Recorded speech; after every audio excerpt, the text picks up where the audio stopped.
All right. Hey, Cory, thanks so much for joining us today, man. We really appreciate it. Excited for you to tell us your story about joining Red Barn Homebuyers. Yeah, yeah, good to be here. So, uh, let me know what you guys have, and we'll talk about That's it. great.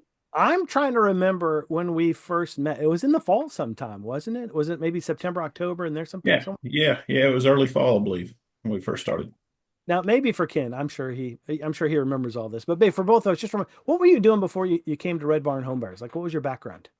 An entrepreneur, I guess, would be a good way to state it. We've got have a contracting company, design and build contracting. We mainly deal with gun out swimming pools, design and build, kind of the high end, waterfalls, fire features, uh, uh, swimming pools. We design and build those. We've got a sales team and a construction management team. We kind of combine those two, and that's what we do. We make swimming pools. Nice. That's Well, so awesome. how did you make that transition, or how did you find your way into real estate? What appealed to you about getting into investing? Yeah, that's a good question. I guess I always thought I would eventually get into real estate, but um, just didn't have access or didn't have a good way to get into, didn't know how to get into real estate. I had people that I worked for that were in real estate. I had colleagues that were in real estate. I've had business partners that are in real estate. I've actually got a family member, my brother, actually got into real estate, and all those people were successful in real estate. But I didn't know how to get into it. And then originally I thought, well, you have to get into it when you're really young, so you get things paid off. So when you're old, it kind of pays off in the end. And thought, well, I'm getting too old to do that. But I've realized that yeah, you can get into it and actually start getting cash flow pretty quick, from my understanding. And then wife and I started looking around and ran into Red Barn, and seemed like a good fit for us after we got together, started talking, and spoke with a franchise. I believe we spoke with two franchisees, and it seemed like a pretty good fit for us. So, As I recall, you have a family member who is a part of another franchise, will remain unnamed at this point, right? So, yes. and you even said, you looked around, you looked at probably several other options, including, what your other family member was doing. What was it about Red Barn? Like, why was this a good fit for you?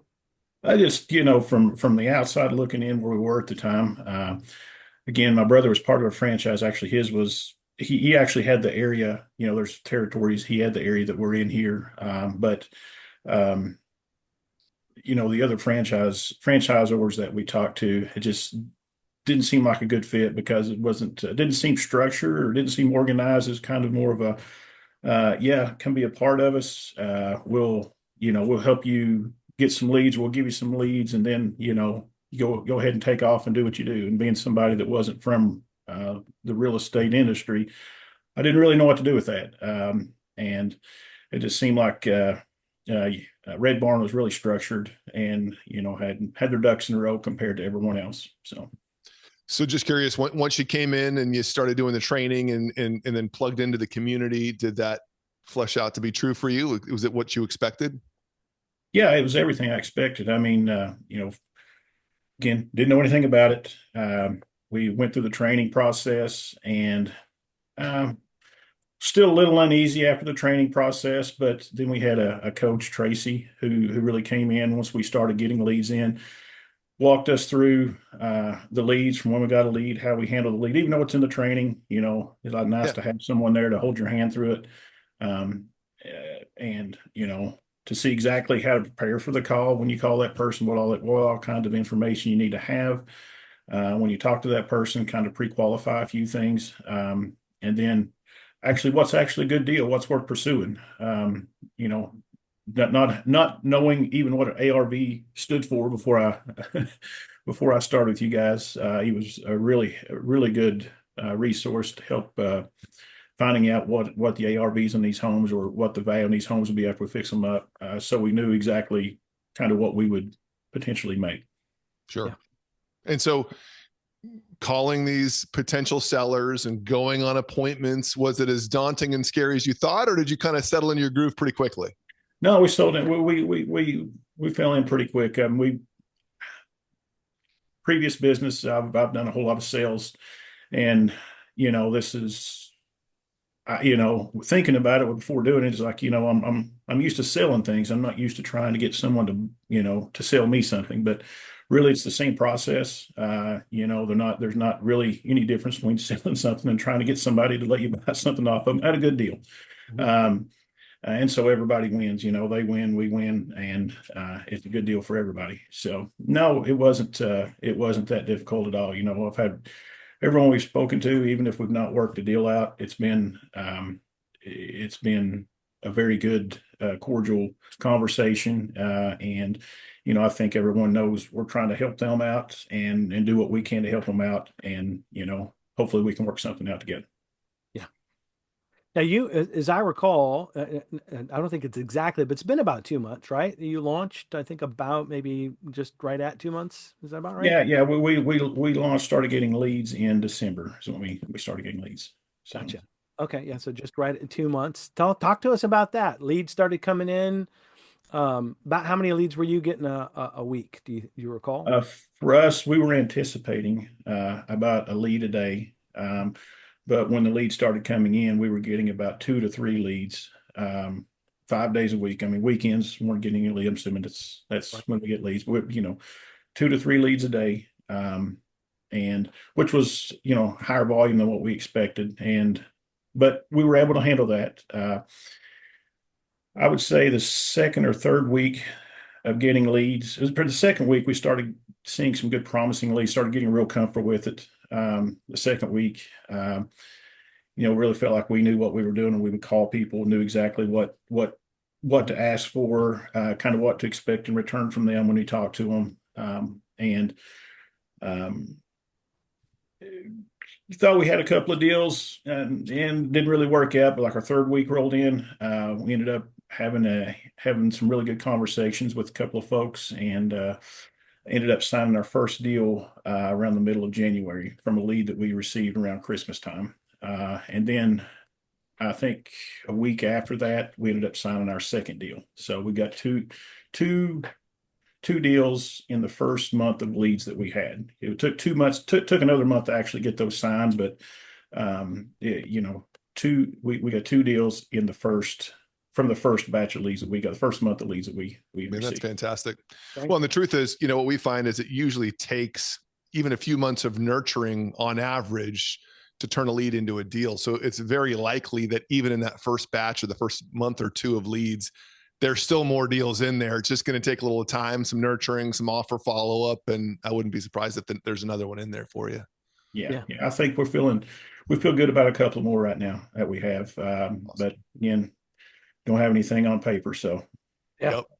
So a couple in the bag and a couple more getting close, it sounds yeah, like. that's right.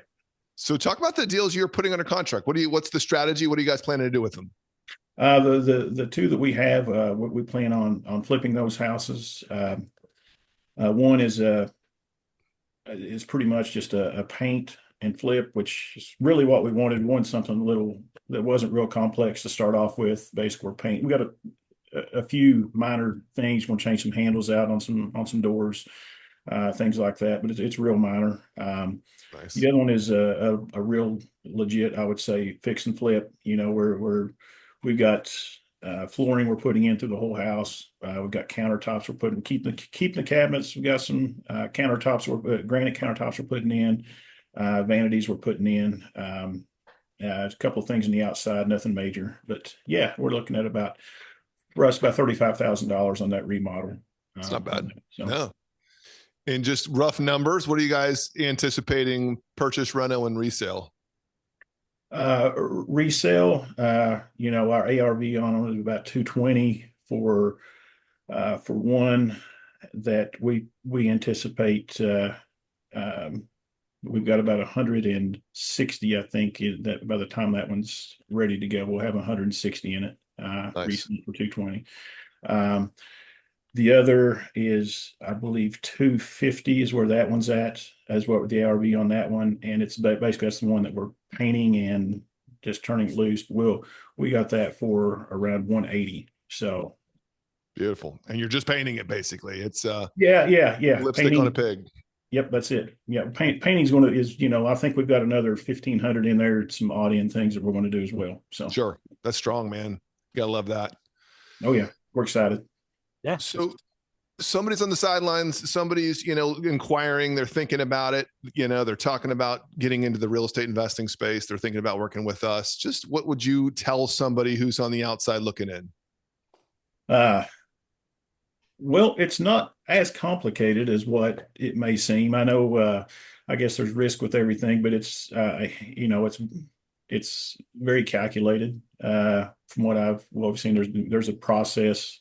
And there's a lot of different ways that we're still learning, to make money off of real estate, not just buying a house, fixing it up, selling it. You got wholesaling, which I knew nothing about, which is uh, cash flow, a lot of quick cash flow for somebody that doesn't maybe don't have the capital to put into buying a house. I don't know much about novations, but I've heard about novations. It seems like something new that's out there. At least for me, it is. But it may sound intimidating, but it's not near as intimidating. And again, I feel like there's a process for it. The process makes sense. So I can tell you more in a few months, how it all works out. But right so far, it's gone well, and Well, it's not really intimidating at all. you launched in December. Today it's February 7th. So we're about 9 weeks, 8, 9 weeks in. That's a pretty good start. I mean, you use the system, you follow the system, and it's working. Yeah. The CRM system we have too is something else I'll also comment on. I mean, it's great. It's a great system when you have so many leads come in. From it actually tracks everything from the time the lead comes in. We haven't finished the project yet, but we've gotten to the point the contract and everything else goes in. But from quoting a job to keeping all the notes in there and keeping everything together. That's something I would not have thought about, going on my own, trying to figure real estate out. That's definitely something that's been a huge help and a lot of support for me as well. Sure. Well, even as you're generating leads and they don't always come to fruition immediately, one of the beautiful things about the CRM, right, is all this automatic nurture sequences that are happening behind the scenes, keeping those suckers warmed up, right? Yeah. The whole marketing side of that, yeah, as just, as leads come in, and if you may not have someone you may not have a deal worked out with somebody right away, but you put them in a box over to the side, and when you put them in that box, it's constantly sending out notifications to them. I guess text messages, voiceless, ringless voicemail, and things. Now, just kind of keep in mind, hey, we're here. If you want to sell, we're here. Well, Cory, man, I don't want to take up too much of your time. Thanks so much for coming on and talking about your experience with Red Barn, man. We're thrilled to have you as a franchisee.